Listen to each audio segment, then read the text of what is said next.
I did mention we have a surprise guest at 5:30, and we will now deliver on that surprise guest.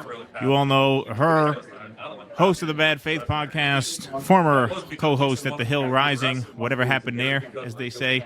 Briahna Joy Gray. Briahna, what's up? I'm doing well. It's good to be with you guys. Great. Be still my heart. Great to be with you. Yes, thanks so much for being here. Appreciate it. I appreciate it so much. I wish I could be there in person with you, Russ.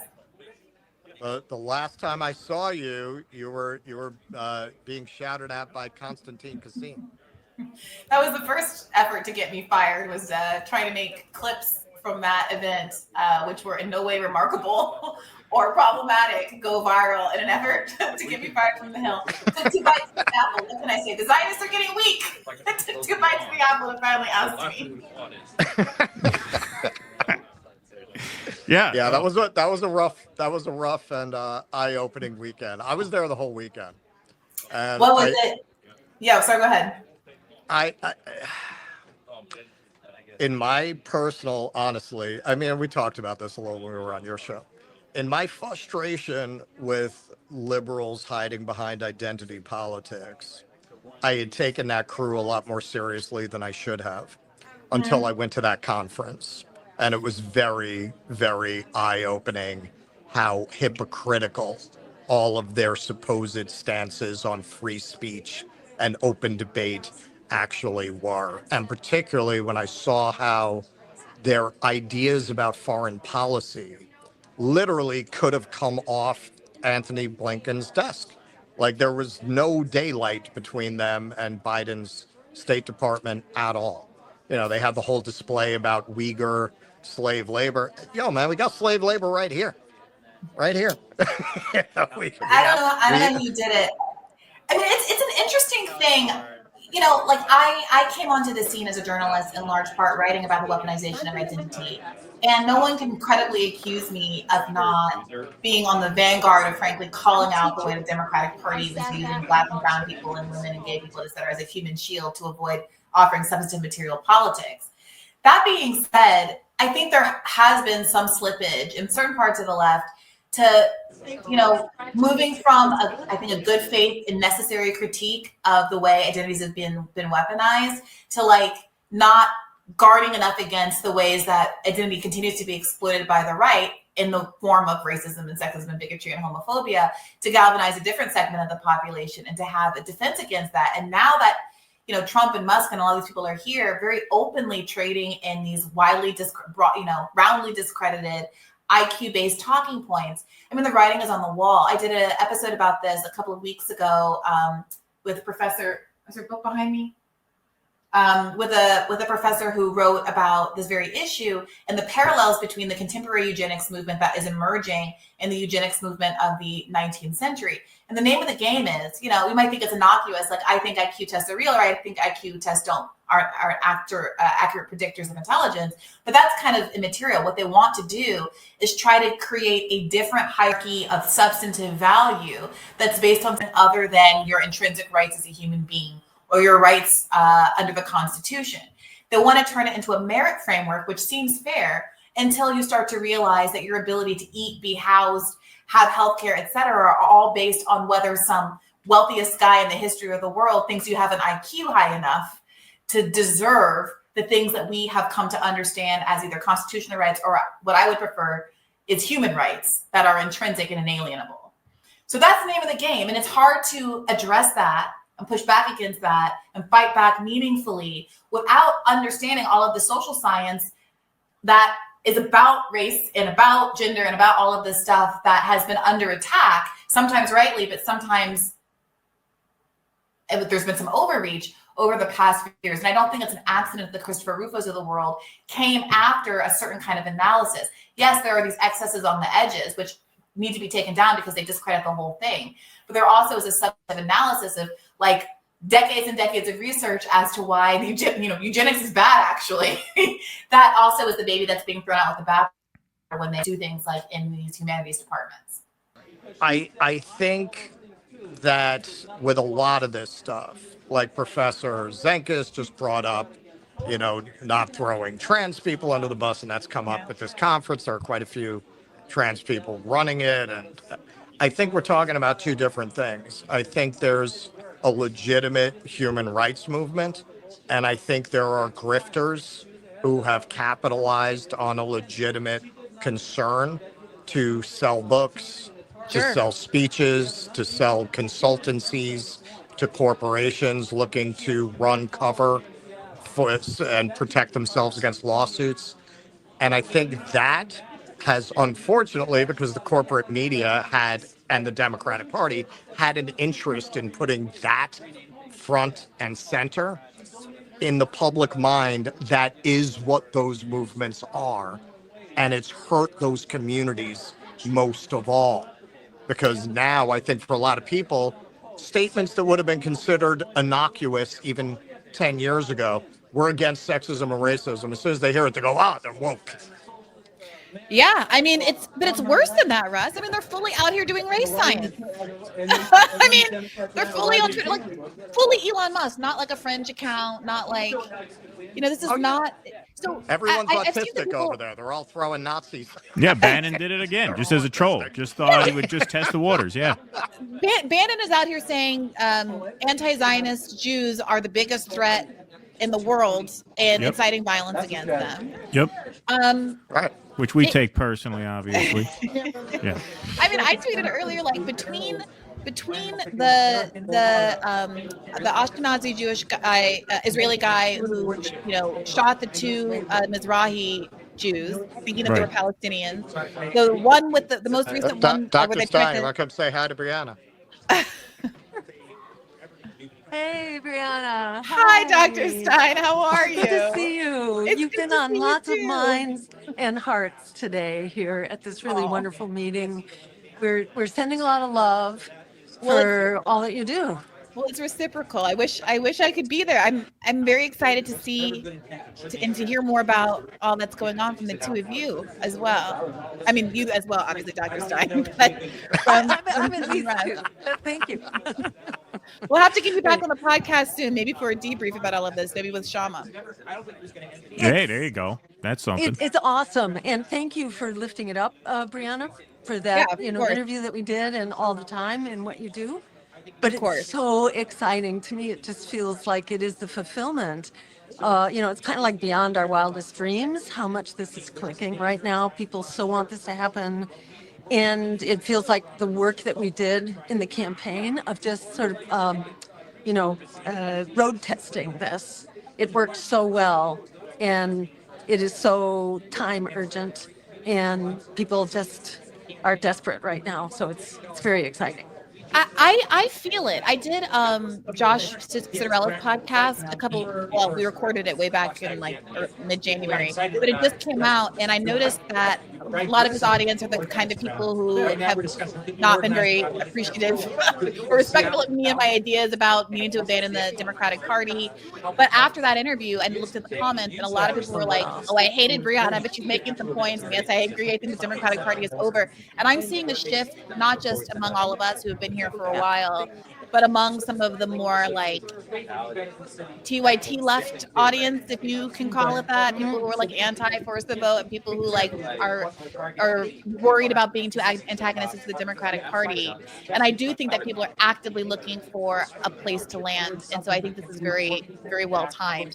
I'm curious, Dr. Stein, what you think of the timing of Bernie going on this tour, and the role that that's playing in sort of sucking up the frustration and siphoning it back into the party, the Democratic Yeah, so just Party. if I could just interject, I'll let you answer, Jill, but I just want to make sure everybody knows what we're talking about. So Bernie just launched this anti-oligarchy tour for his first two stops in Nebraska and Iowa. He launched it last night, coincidentally. The weird thing timed is he got against this event. Aerosmith to open. Oh Yeah, my right, exactly. God, are you Sorry. serious? Okay, go ahead. No, I'm Dr. Stein, kidding. please. Well, things are that weird now, Yeah. among the celebrity crowd, that it wouldn't be impossible in my mind. But I'm glad to hear that didn't happen. But yeah, you used the words sucking up, Briahna, and I was going to use that term about what Bernie is doing right now. It feels like it is a suck up. It's a suck up to billionaire power, and his jumping on the Trump's Ukraine position just seemed like especially cheap and misguided, and to be identifying right now with more people should die in Ukraine. Like that's supposed to elevate our thinking about this. It's kind of disgusting, and I'm hearing so many people say, "Oh, been there, done that." We've seen Bernie just sheepdogging for the Democrats. He's doing that now. It feels like the Democrats are very uneasy right now because they are proving themselves irrelevant again.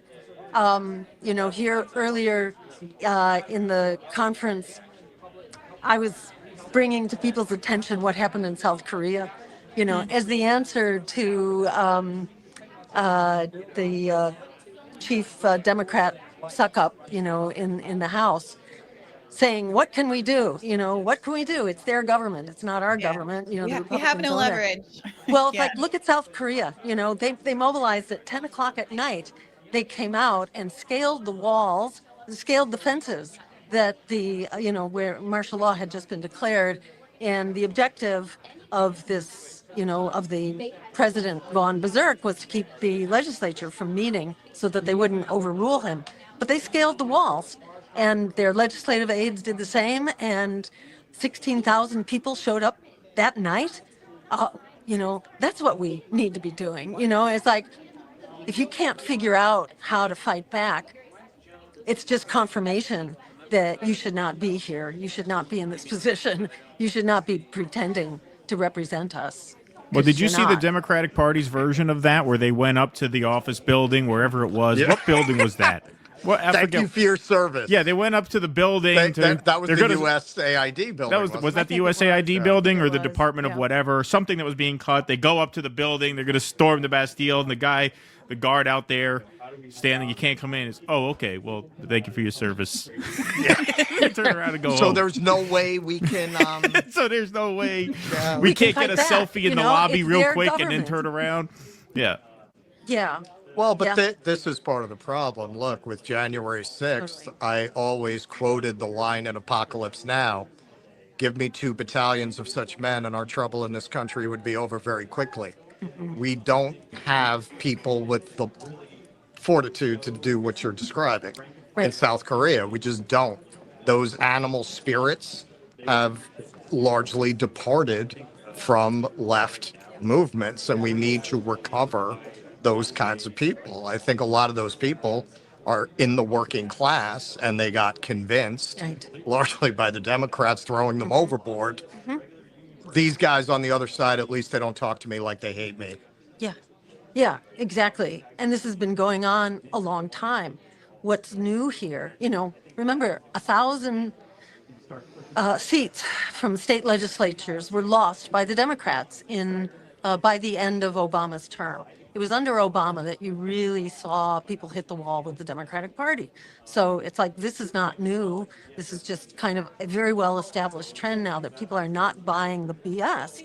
And Democrats lost not only 1,000 seats in state legislatures, they lost 64 seats in Congress at that time. This is when they lost their congressional Supermajority. majority. Yeah, people were done with the Democrats at that time. And Joe Biden kind of crawled his way back in after Obama. But, it's not like people are for Trump. They're just against Democrats. That's it. And so, like, the Democrats are really nervous now because people are also learning, oh my God, Trump's not going to do it for us either. They might discover another alternative. So the Democrats are ramping up their attack on us now.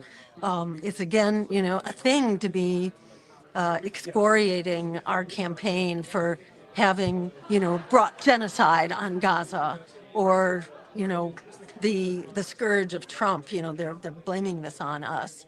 When in fact, it's not sticking though. I gotta say, really I've noticed not. a couple of things, and I saw Caitlin Johnson and some others talking about how, like, I think when sometimes I think when you have a really like a large account, you can kind of feel these trends coming in waves because there's so many data points. And I can feel a shift. One, the Hezbollah has been like at a 9 for like a week. It's like 11. They're clearly, Israel is clearly preparing to do like something very, very bad, and you can feel it. Well, once phase one of the ceasefire ends, this is the I don't think they're going to break phase one. I think they're going to use this to cancel it after phase one, so they get as many of their hostages back before they unleash hell. Sorry, go ahead. Yeah, sorry, no, but the other thing that I'm noticing is a higher level of engagement from all of the dim validators, the Matt Iglesiases and the Nate Silvers, who typically, frankly, don't engage me, but who have been engaging everyone who is resurfacing arguments about Bernie's electability in 2016 and 2020, and who are making the case about how that was the off-ramp for the Democratic Party if it wanted to preserve itself and maintain any kind of credibility. And so if you look, they're all fiercely, Eric Levitz, they're all fiercely engaging anybody who has the temerity to say Bernie would have won. Look at how popular Bernie is on this tour, as frustrating as it is that he's only doing it now and he's only doing it to rehabilitate the Democratic Party. The idea that people are motivated by wanting to attack an oligarchy is right and true and popular. And the people who told you for the last 8 years that those ideas were bad and wrong and no one understands what oligarchy is, as Jamel Hill from ESPN is out here arguing, have egg on their face. So they're in this rehabilitation mode. They're in this panic mode because their credibility in the media ecosystem that has benefited them so much for all of these years is draining fast. Not because it's just leftists attacking them. We've always been upset with them. But because now it's mainstream folks who genuinely thought, foolishly, but nonetheless, genuinely thought that the Democratic Party was going to do something about this fascism that they've been hand-wringing about for the last 8 years. They're panicking, and there's an opportunity here. Yeah, this to me seems to be the biggest difference between this time and 2017. I brought this up a couple of times on the stream already. Polling in February 2017 showed Democratic congressional members, Congress people and senators, had a 59% approval rating with the Democratic base. Now they have a 40% approval rating with the Democratic base. It's a huge, huge swing. I haven't seen any numbers on it. I don't know if any exist. I suspect that Bernie at this point has been so cowed, broken, and mainstreamed that the people going to his rallies now are lips. Like, I would be very surprised if it was his own coalition that are watching him. I think he's become so normal and acceptable among Democrats that the MSNBC crowd are probably the ones watching these streams. I mean, they might not like him, but he's the only game in town because Hakeem Jeffries says, well, what are we going to do? We can't do anything. So if he shows up in Nebraska, they're going to come see him. And they did. I mean, he had a good turnout. He had, I think, 2,600 people with an 800 seat overflow room. That's because, that really tells you what shambles the Democratic Party is in, that their rank and file people are coming out for Bernie Sanders. Most of the people in that audience probably blamed him for Trump in the first place 8 years ago. Yeah. That just shows you how little they're getting from Schumer and, Jeffries and the rest of them. And the fact that they're daring to elevate him now. Go ahead. Traditional Democrats are elevating Bernie Sanders right now. Really tells you how incredibly desperate they are. Right. They truly don't have a choice. I mean, to your point, there's no other game in town. Like, the cameras don't know where to point. Except for I guess I'll follow Bernie on the oligarchy tour. But I saw somebody, they were tweeting things like, okay, well, why didn't he do this in 2017? My brother in Christ, I was there, I remember him doing a big tour in 2017, and he went and he debated Marco Rubio on healthcare. The man's been trying, and I raised that not to credit what he's doing right now, which is the sheepdogging, but to say it has been a long journey. To the extent that there are people who consider me to be a bad faith actor who just hates the Democrats instinctively and doesn't want to give them a chance and blah, blah, blah.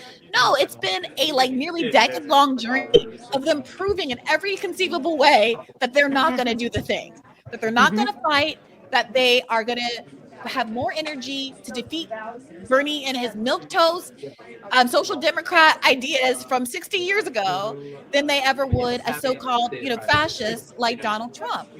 And I think it's the Democrats they're hoisted by their own petard because of how viscerally they talked about Donald Trump and the gap between the threat that they perceived. And I think it's accurate. I mean, the man is terrorizing the country right now. But the gap between the threat that they described in him and their willingness to fight, which has just come in stark relief right now and has infuriated so many liberals that I know. Like, Biden defending liberals feel like they've been left high and dry. They never imagined in a million years. And all of me explaining for the last 4 years, here's what happened with Force the Vote. Here's how Schumer rigged the $15 minimum wage so it wouldn't be in the COVID relief package. They didn't want to hear any of that.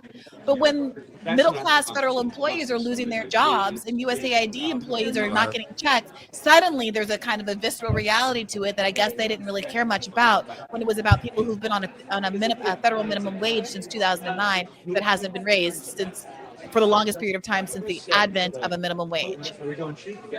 Yeah, totally. And it was Biden, remember, who cut 24 million people out of Medicaid. And that's more than even what the Republicans under Trump's proposal is contemplating now.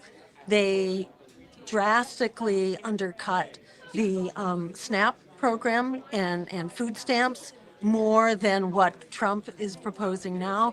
Biden ended the pause on student debt payments and brought back what was about an additional $300 per month on average that people are paying, and forced lots of people back into poverty on that account.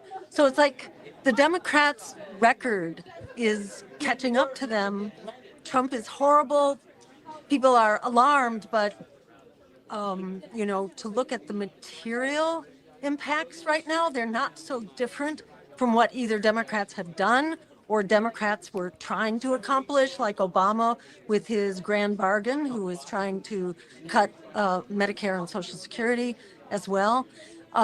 So it's just catching up to them, and it's about time. In many ways, it's just the fulfillment of what drove, all those losses of the Democrat representatives in Congress and in state legislatures. This is just a continuation of the billionaires who continue to own both political parties. Trump may have had, bigger donors. In fact, I don't know if you are aware of this. I was blown away.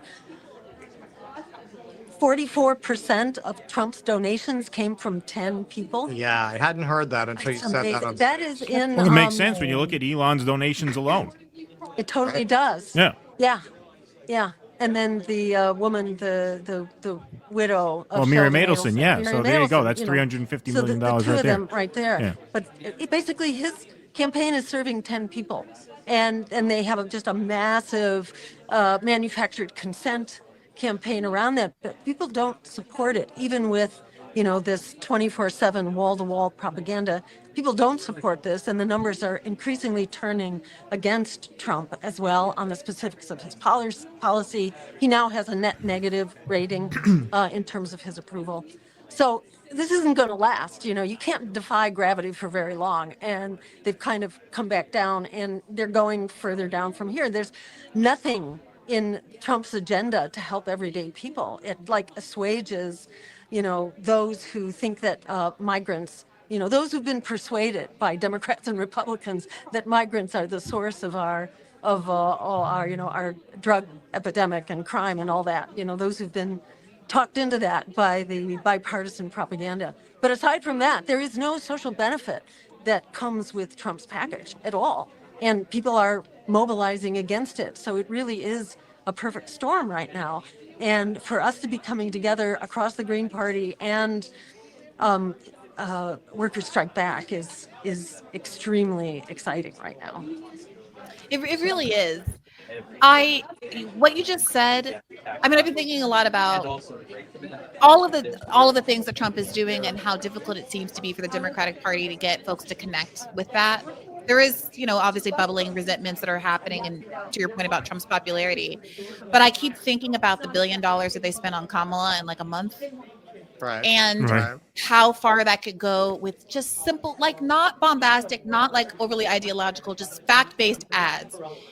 10 people contributed this amount to Donald Trump's campaign. This is what those 10 people are getting in return. Is this benefiting you? Yeah. That's it. Because whoever made this point, I don't know if it was here or maybe I just read a tweet before I came on. Like the idea of oligarchy, for all the people are debating that particular word, the idea that the government doesn't work for you because it's corrupt is the most obvious thing to everybody who's ever worked a job in their life. Like everyone hates the boss. Everybody understands that it's corrupt. Everybody understands that people aren't getting their just desserts. Like that's like the most. And I think I saw some poll that showed like among people who have stepped away from politics and who are non-voters or who just are disaffected, like I don't vote because it doesn't work. Like it doesn't have an effect because it's corrupt. It's like the number one thing. And so the idea that like Democrats can't push that message, they can't push the message because they're corrupt too. And they've got the new DNC chair. His first notable quotable is there's some good billionaires too, hashtag not all billionaires. And they had JB Pritzker at the DNC talking about I'm a real billionaire. I'm like Trump, he's a schmuck millionaire. Like get it together. But they literally cannot adopt this.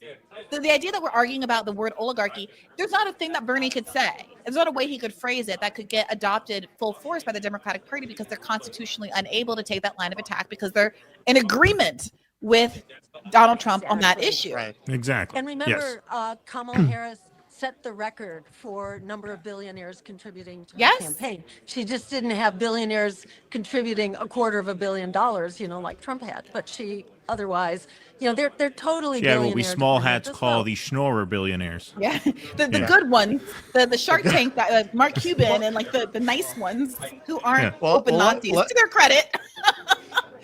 Let me ask both of you this, because you both know him personally. You actually work for him. This is one of the great mysteries, I think, for rank and file people like me and Keaton who worked on the campaign and were very excited by the campaign. Why did he bend the knee? Is it what Hedges said? He didn't want to be nadered? Is that what it is? Like what? Like my good friend Joe Biden, how do you do that? Like you've spent your whole, like if you just wanted to be a regular Democrat, you could have just done that. Like why fight all these battles just to empower these people? Why? And he does it over and over and over again. And he goes to the mat and he gets, has the mat like just, pulled right out from under him. Why does he keep doing it? My sense, I don't know him personally because he's always refused to ever talk to me or the Green Party. He has never acknowledged our existence. And the sense I have of him from a distance. See, I figured back in the day, before he No, got famous, he would have talked to you. No, No. not even then. well, I wasn't like active to where he would have had reason Right. to Okay. talk to me. Like I went to a talk that he gave maybe 20 years ago in Vermont about, toxics in the water or something. And it all seemed really great, but we didn't have any reason. I wasn't really active at the time, so he had no reason to talk to me. But my sense, that thing about not wanting to be nadered, he said that, it's not just that he's quoted about that, but that's what he said. He did not want to become socially isolated like Ralph Nader, and he was afraid that if he stood up to the Democratic Party that he wouldn't have a political home. And my sense is that he just lives in that moral and cultural universe. He's just been around Washington, D.C. too long, and that's like his frame of reference. And I think he's gone. I don't think you come back from that once you unlearn reality. It's hard to come back. So I just don't see him as somebody to waste time on, actually. I don't know. Yeah, What's your thought? it's hard to know. All I've heard is that Nader quote. Also, it is a weird thing because the thing that made us trust Bernie was his long career and the consistency over the course of his career. And it does feel like the heel turn happened right at the end, like right when he had the potential to really affect a change. And so if you don't want to be remembered as Ralph Nader, first of all, that's such an odd thing to say for someone whose own personal history should lead him to a place of deeply respecting Ralph Nader. Like in my house, Ralph Nader is a hero. I grew up being told Ralph Nader was a hero. My mom subscribes to Consumer Reports, and who was talked about like a founding father or something. I'm sure it's talked about in somebody else's home that has different kind of priorities. When I was a little kid, that was the height of his career. Like, everybody loved Ralph Nader back then. Everybody loved Ralph Nader. Yes. And so, like, I even that really rubs me the wrong way. Like, if I die many years from now, hopefully, and somebody says, "Wow, Briahna Joy Gray was a total Ralph Nader," I will be like, I'll be smiling down from whatever the afterlife is, or looking up, maybe, I don't know, and thinking, golly, I did something right. So even that, to me, I don't know. Sometimes I do wonder. We've seen a lot of things, and there's been a lot of arguments about compromise and what people have on people, and what the CIA has been up to historically, and what people are the coercive powers of the government. And there's a lot of conversation happening about why it is that the Israel lobby is quite as influential as it is over every other lobby and interest group in the entire world. And I don't know, sometimes I think the most charitable version of what's going on with Bernie is that they have some in a vice grip of some kind. Remember the stories about Jane embezzling money? Like, there's something maybe that he just doesn't want to blow up. Like, there's something. No one's perfect. People have made mistakes, and that there's just something that he doesn't want to come out and like ruin his family life or hurt somebody that he loves, and that's a reason. I'm not saying it's a good reason, but like a part of me is like, none of it honestly makes sense to me outside of it like a threat. But maybe that's me trying to just have a charitable reading of someone who I genuinely believed in for a long time, and who like committed a year of my life to. Well, maybe he can tell Trump, "Hey, I'll get rid of these migrants in Montpelier, Vermont. You just have to give me immunity against the bribery charges of my wife, whatever she did." He'll make a deal, and then he can speak out. Maybe that's his way to go. Pulling Eric Adams. I thought I was going to a political fundraiser. It was at Diddy's house. I had no idea. Yeah, I had no idea. Yeah. I feel like it's hard to put yourself in the head of a politician who lives in Washington and who's been doing that world for decades, and for whom that is like become reality. And there may be, excusable reasons, or they may just be kind of brain dead reasons, but I feel like it doesn't matter.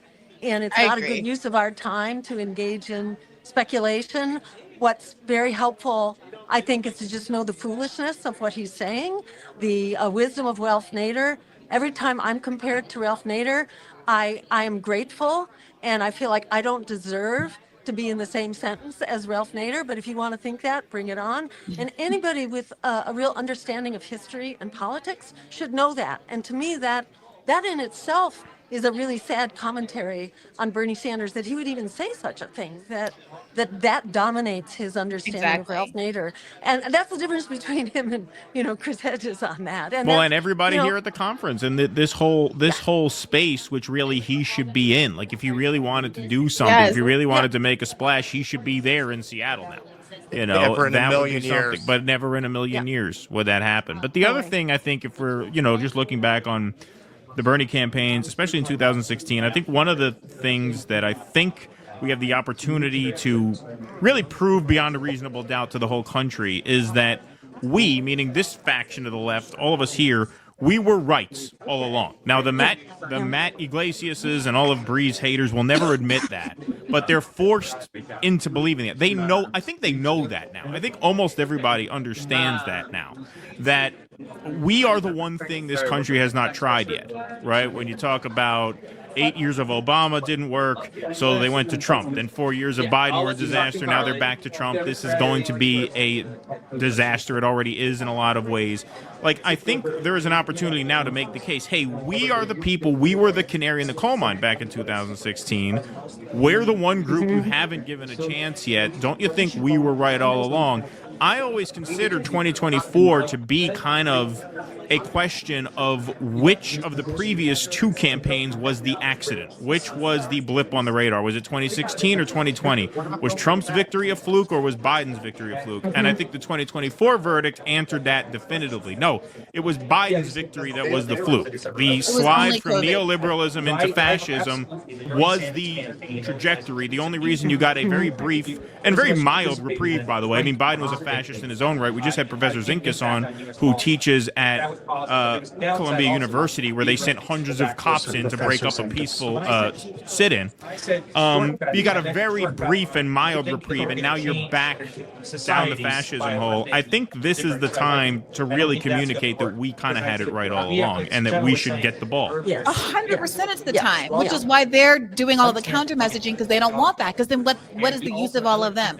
What is the use of Nate Silver and Matt Iglesias and all of them if they let that narrative take hold? I will say, though, it ultimately doesn't matter. They shouldn't be scared. They're not going to lose their jobs. It's not like CNN is going to be like, gosh, golly gee whiz. The fellas over at Due Dissidence got it right. Let's give them an 8 p.m. show. Right. Like, the people got to know what the skinny really is. I mean, it would be good business for them, frankly, if they did that. Now. You didn't hear, Briahna? What's that? We are the media now, sorry. Okay. Like, I think you guys are genuinely entertaining. It would be like, if capitalism really were about the cream rising to the top, then they would actually, in fact, do that. But they're not going to do that for the same reasons that Chomsky talks about, for all of his vote blue, no matter whoing, that the reason there's ads for Raytheon on these shows is to control the message of what actually goes out over that programming. And the programming is never going to change. The nature of that media is never going to change. As much as I would love to be swooped in to like replace Rachel Maddow or whatever, like that's never going to happen. And so it's all about building independent media. It's all about doing exactly what you all are doing at that conference. It's all about drawing the contrasts between the truth and these media institutions who are having a crisis of confidence, and not letting people get distracted by what Bernie is doing, which is frustrating because in terms of messaging and how he's getting out there, that's exactly what Democrats should be doing. But we want people who are going to be doing it in good faith and not just to manufacture consent for a party that doesn't actually believe the kinds of things that Bernie is saying on the stump right now. I think so many people are beyond even wanting to pay attention to that. I mean, I'm sure there is like the party face. Oh, your sound cut out, guys. I can't hear you. Yeah. Oh, there. Now you're back. Are you back? Hold on. I was just saying that so many people are beyond even paying attention to what Bernie is doing right now, or what the liberal media is saying about it. I think people are so strapped now, trying to pay their rent, trying to get their health care, trying to pay their debt.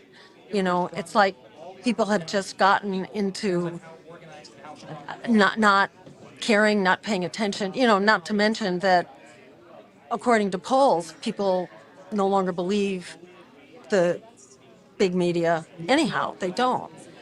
The Democrats, approval rate is like 31% now. It's the lowest that it has ever been since the records were kept. I think we're kind of in a free-for-all moment right now, and you're it. This is the media. This is the media, and these are the networks, and this is the politics of our fight back, and we're it. We've been the ones we've been waiting for a long time, and I think it's just verified right now. It's like a reality check to be here and to see how many people from so many different walks of life have all wound up in the same place. And people are really, really hungry for a big fight back right now. It feels like more like it did in 2016. To be, frank and honest, not to be a doomer. It feels like there's the vicious momentum of fascism. I never really took that seriously. I thought it was alarmist when they said it in 2016. I felt like Trump was policy-wise, performance-wise, he was a pretty conventional Republican who tweeted mean stuff and said the soft part out loud, but I didn't feel like it was really a change in kind. This is different. And Keaton put this very well, since we're talking about the media, the independent media. He said 2016 broke the liberals and 2024 broke the left. There are a lot of commenters who used to do very good work, who are playing footsie or wholly allowing themselves to commit to that movement, and it's very dangerous. That is where I really see this is different. Like, this has a momentum that is going to be very difficult to check. Not Well, only a lot of that media ecosystem has been lost, but a lot of the people who follow those commentators and those outlets have also been lost. And these are the people who will say to us when we criticize the world's richest man, what are you, jealous? Like, that is, your mind is Yeah. broken. The Just Well, one of the Elon broken. big stuff. things, I think the big difference maker is that now Trump has really cucked all of these big tech oligarchs. These people, one after the other, used to align with Democrats. That's why much of the populist right had an extra hard on for the Democrats, because they had the Elons on their side. They had the Gateses, they had the Andreessens, they had the what was the schmuck name, Jack Dorsey. They had him. Trump has now brought all of these people into his corner. So now you have a partnering of, Donald Trump and a Republican majority with these tech oligarchs who have tremendous outsized power, and they are now under the same umbrella. I think that's what makes a big difference. Yeah, I have an episode coming out on Monday where I talk to Mint press reporter Alan McLeod about some of his recent reporting, including like telling the story of how Elon Musk got so rich directly out of government contracts, and how it's this weird cyclical thing where he basically he has this, like, his CIA handler, this guy named Mike Griffin. Stop me if you know this already. This was all really interesting reporting to me. Who really shepherded his career and got him those first government contracts, and later became the head of NASA and facilitated him doing all the SpaceX stuff as well. He named his first kid after this guy, and this guy's been instrumental in his life and career, and how his billions came directly because he got positioned as like a defense contractor, a Raytheon, a defense contractor. So now they're in this relationship, in this symbiotic relationship where Donald Trump, for all of his problems, had that weird, like, I can't quite be controlled. In his first term, they kind of had to wrestle him down off of some of the positions he made on the campaign stump. And he was wrestled down, and he did have the exact same foreign policy as everybody else. But there was this sense that there was a little bit of a friction between him and the Republican establishment. The idea that there could be any friction or pushback now, I'm concerned by, because Elon Musk is Raytheon. You can't cancel Raytheon. You made him rich, and now you're reliant on him for these national security needs, all of these satellites, all of these surveillance needs. If you need U.S. imperialism, but that's the perspective of the government. So Elon is in control, not just because he's the richest man in the world, but because the U.S. defense and security apparatus relies on him. And what Alan ends up talking about, and I encourage you to listen to this episode in full, obviously, is how the next plan is to build a sort of Iron Dome for the United States of America that would insulate it against nuclear attack, thereby breaking up the idea of mutually assured destruction that has kept nuclear peace for the last 60 years or 50, however long ago the atom bomb was invented, and suddenly put America in the position where it can be antagonistic with nuclear weapons, thereby destroying the entire world. This is the Elon Musk project. This is why they're trying to flee to Mars. This is all that's happening right now. And it is so big and so terrifying. And the fact that that kind of a narrative is not being put in front of Americans as well, and they're still being convinced that this is just like a cool guy, even as he's like crashing out on some kind of drug-fueled frenzy with Javier Milei and a chainsaw. It's bonkers. Like, this is breaking me. I feel like living out. I'm about to live out over Elon Musk because I'm so infuriated. No, look, listen. I understand what you're saying. It is, well, not only that, the trolling with the Nazi salutes and stuff. They think they have their wind at their back and they're overstepping. And I think the fever will break. The big question is, will the fever break in time for the population to be empowered to do anything about it? Right, but the fever has broken for the American people. I mean, the polls are very clear right now. People are not buying the magic of Elon Musk, and the numbers of people are tiny, even within the Republican Party, who want him to have a big impact on government. That's all been crushed. That has been lost, and now people are really mobilized against Elon Musk and everything that he represents. And, in the same way that, the magic and the power of the oligarchy and fascism, is very dangerous, well, the whole notion of U.S. military predominance is also really passé. it's not the case anymore. Russia has hypersonic missiles, which can wipe out in a single blow a $14 billion, uh, battleship, aircraft carrier. It's gone in one strike. If you listen to the people who are really informed about, what do they call? Wilkerson, Larry Wilson. Larry Yeah, Larry Wilkerson, Wilkerson, yeah. yeah, and others as well, who are pretty solid and who are not they can't be written off as lefty fringe, but people who really have a very solid military analysis, they know that the U.S. military is in very bad shape right now, in the same way that the Israeli military is just barely hanging in by a thread. So it's like the mythology that we're being fed right now is, it really doesn't hold water. And it's extremely fallible. And yeah, we have this very powerful, bordering on fascist government, but so much of their stranglehold is highly fallible, and they haven't yet really stood up to the courts. In some cases, they've backed down, So as Chris Hedges was making the case today, we're not yet in the throes of fascism. It is definitely raising its ugly head. But at the same time, its capture over American public opinion is gone. It's like Elvis has left the the house. I hope It's you're right, not Dr. here Stein. anymore. Yeah, I think you're overstating a little bit. I mean, I think that approval rating should be 10 points lower, in my opinion. It's still mid to high 40s. I think it's got to, it should be. I mean, But it has it's just shifted, psychotic. even in the middle of his Shifted. honeymoon. Well, sure, it it's has shifted. No, I agree with you. That And I it's follow negative now. pretty close. Yeah. So It within a is month. net negative within the Let's first see month.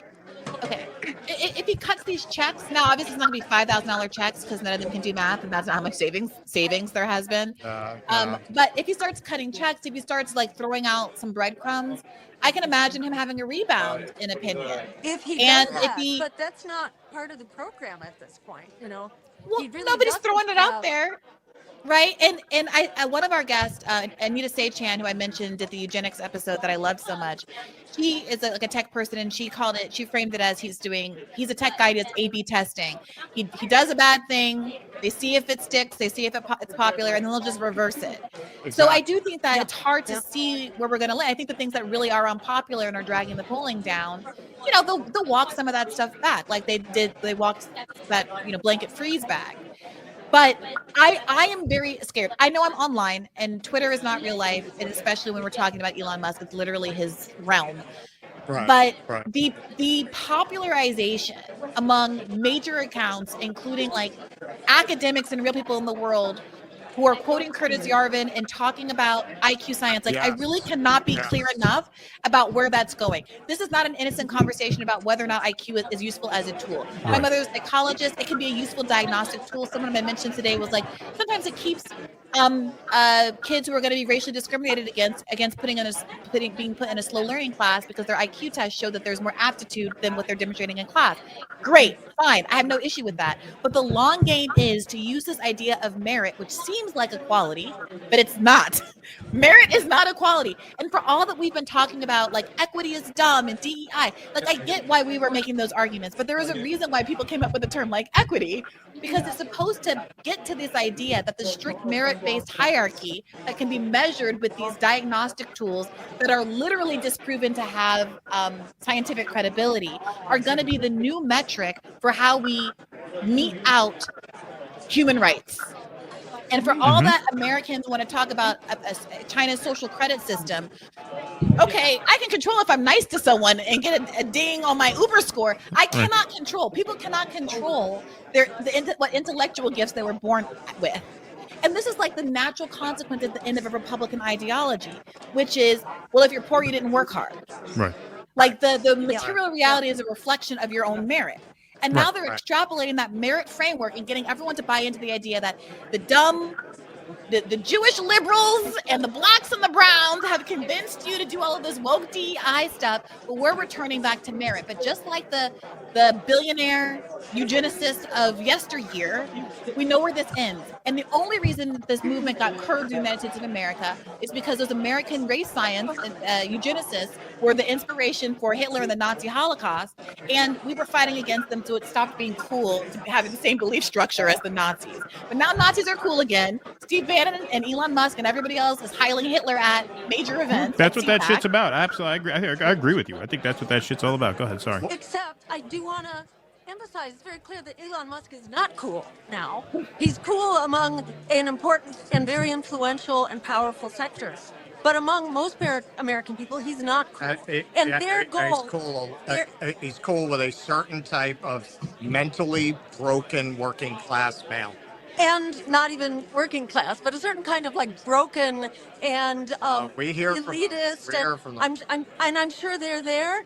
Yes, and they are definitely, maybe they're 30%, but they're not 50%. And the objective of these, the oligarch, proponents is to change the conversation so that becomes what we're talking about, instead of the fact that we don't have housing, and we don't have health care, and we don't have jobs, and we don't have wages. The minute we change the subject, forget it. They don't hold a candle to that.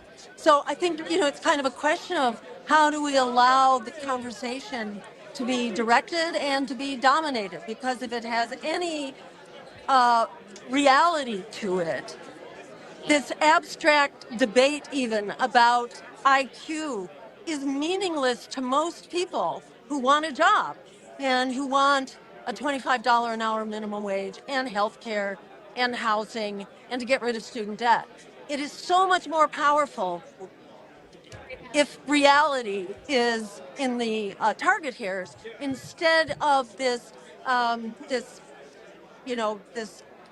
constructing consent, this effort to focus consent on some abstraction that lends itself to a fascist future. Well, I take your point, Dr. Stein, but I do think they're related. I think that the reason I emphasize it is because there has been an effort to deprioritize the human rights framework that Bernie traded in, right? That Bernie kind of popularized with healthcare as a human right and all of that.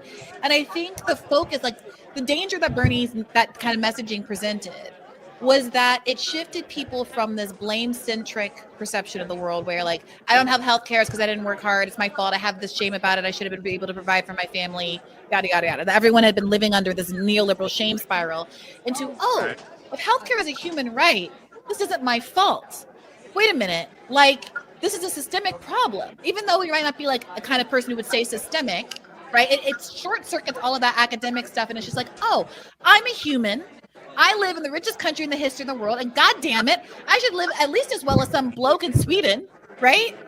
And to make that argument, that is the argument that is like, I think the disinfectant to the merit argument.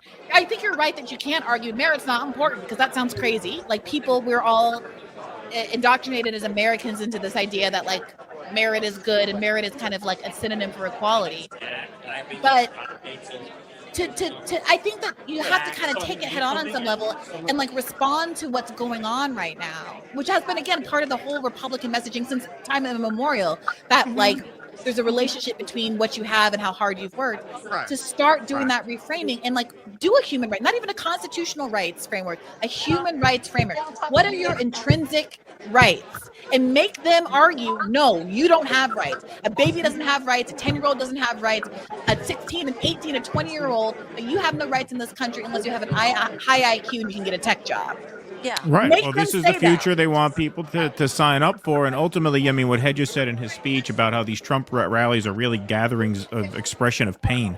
That's really what it comes through. I always tell you the Trump campaign is like a New Orleans funeral for somebody, right? It is ultimately just this big celebration of decay and decline. It really signals a certain despair underneath it.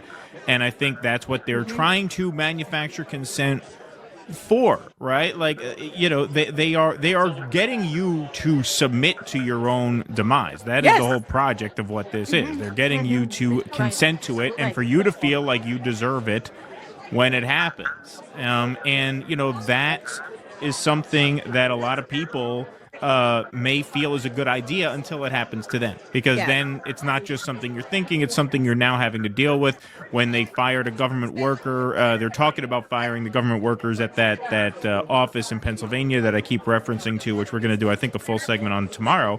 One of the government workers who they interviewed, on condition of anonymity, by the way, because they were afraid they would get fired if they spoke out. They said, yeah, well, I thought it would be great to trim the fat off the government. I just didn't think it was going to be me. Fat, yeah. Right? Exactly. And I'm worried it might be too late. So many people see themselves in that way as like, the leopard. I didn't think the leopard eating face party was going to eat my face or whatever. Like, and I don't mean that antagonistically to them. I'm not saying that in a blaming way, but the reality is I don't want us to end up in a place where we can't, there's no backtracking. Because the dismantling of the state is so thorough. And they've wrested so much control. And like when I was having a with a liberal the other day at dinner, truly I can't go anywhere or have any peace. Nice guy, but like I ruined dinner. Because he was like, he has a government job here in New York, here in DC, and he's stressed. He's like a lawyer in a good part of the government. Whatever. The point is, he was like, but what about the Dems doing all this stuff? And I'm like, they're trying to fight back. I'm like, no, they're not. He's like, what would you have them do? I said, Joe Biden was talking about fascism during his 4 years in office that he had, including with the trifecta during the first 2 years. And there was a conversation about what we were going to do about the Supreme Court. We had the leaked opinion from Roe. We knew a lot of this was coming. We knew we already had lost the Supreme Court. It was already a Republican Supreme Court, and it was going to get worse if Biden lost. And there were all of these threats and looming, and he would not take seriously the idea of court reform. We know what it is. We know what FDR had to do.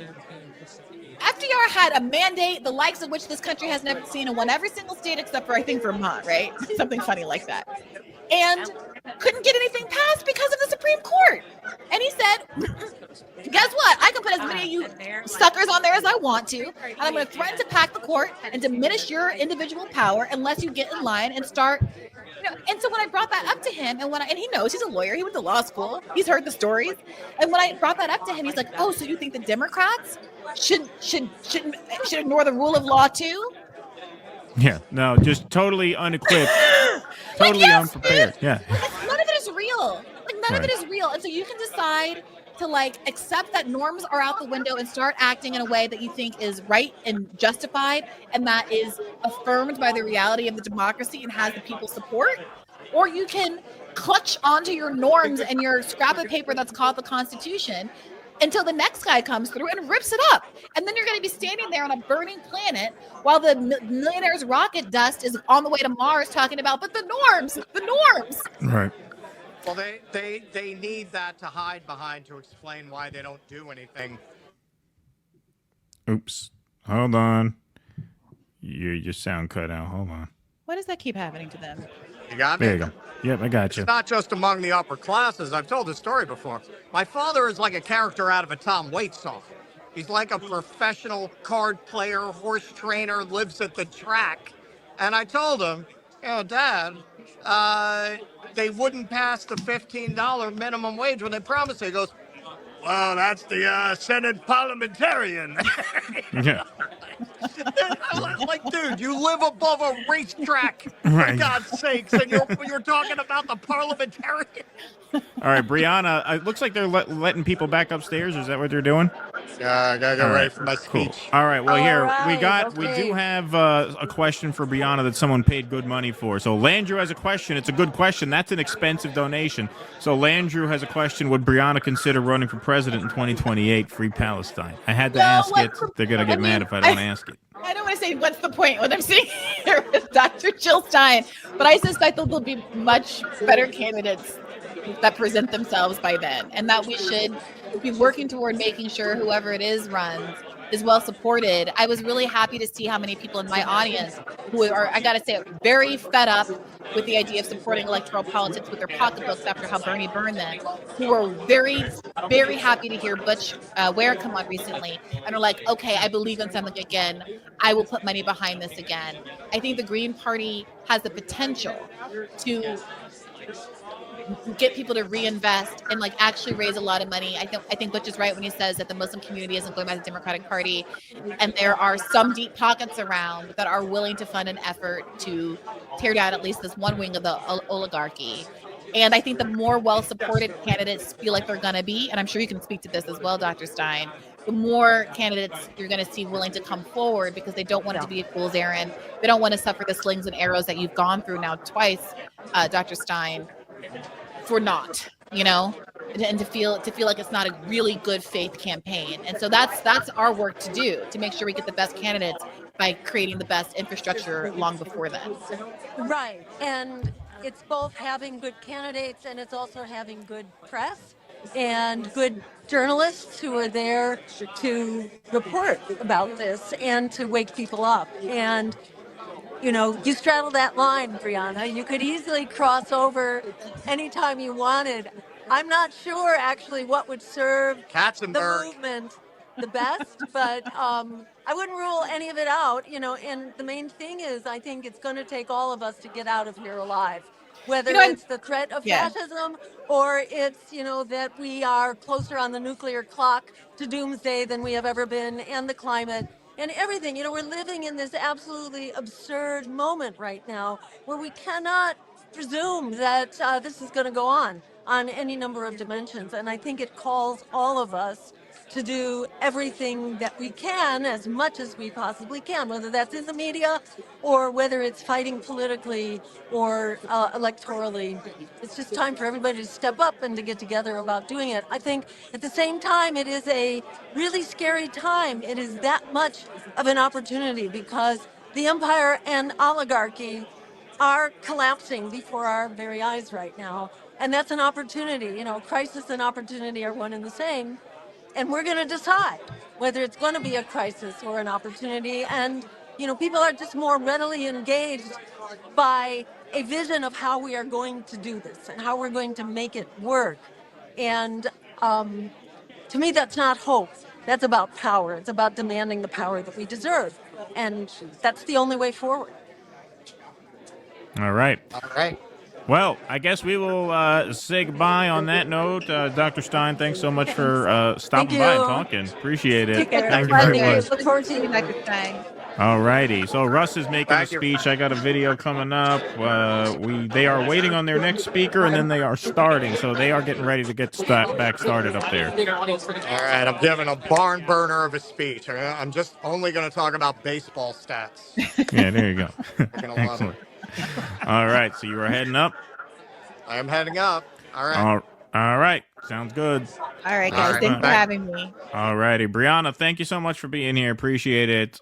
Great to see you. Everybody check out Bad Faith, of course. Great to talk to you. Thanks so much for stopping by, and I hope you can check out the rest of the conference. It was great. The speeches were great so far. I'm really glad to hear it. And thank you for having me. And if others of you have sort of liberal parents and friends and people who are living above racetracks and citing the Senate parliamentarian, I do recommend the interview. Obviously, I love to promote my own show, but I think the interview I just did with Joshua Citarella, you can find it on YouTube, it kind of summarizes everything in a way that you might not get in any one episode of my show, where I've just been talking about this kind of over the course of the years. And for the comments suggest that it's getting through to some people who haven't gotten the message up until this point. So I suggest maybe sharing that if you're interested in trying to get someone to understand why it is we have to give up on the Democratic Party. Awesome. Well, thanks for that. Bad Faith on YouTube, Bree Joy on Twitter. Briahna, thanks so much for taking the time today. It's great to see you again. Same here, Keaton. Take care. Alrighty. Have a great one. Bye-bye. Please clap.